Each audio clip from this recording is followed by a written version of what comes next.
Hello and welcome to today's video. Sorry I haven't put out anything for a while. We were on vacation, and then we also went and drove down to go see the solar eclipse into the Band of Totality, Harrisburg, Illinois.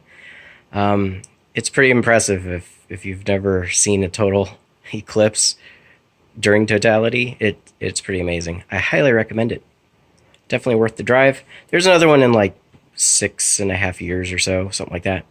So yeah, try to make it to that. But anyways, on the workbench today is a Solectria UMOC440T. This one has the low voltage option, serial number 480.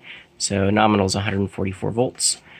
And yeah, we've got on the workbench, I've got 150-ish volts hooked up to the test motor here. Everything, we even have the serial hyperterminal.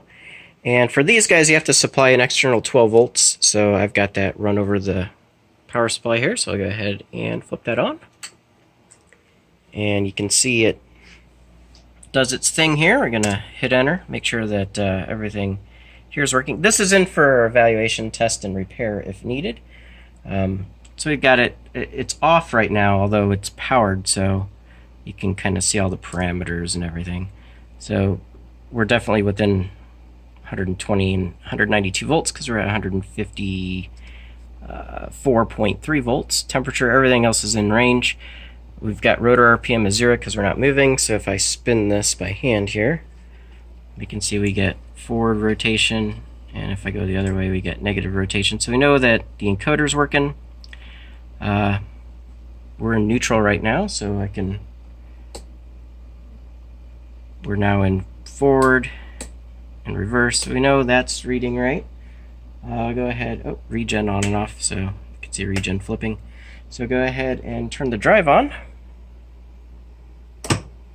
We heard the contactor click in. Power stage is disabled, relay is on. So we'll give her a little, put her in gear, and give it a little bit of throttle. And you can see the power stage flips from disabled to enabled, and we went from forward accel, from braking to acceleration, and you can see it's commanding current. So I can crank that up, but nothing's happening. So it's asking for 20 amps, and motor's not moving. So we definitely have an issue with this motor controller.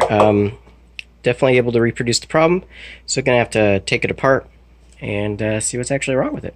So that should be interesting. My prediction is we possibly blew a fuse.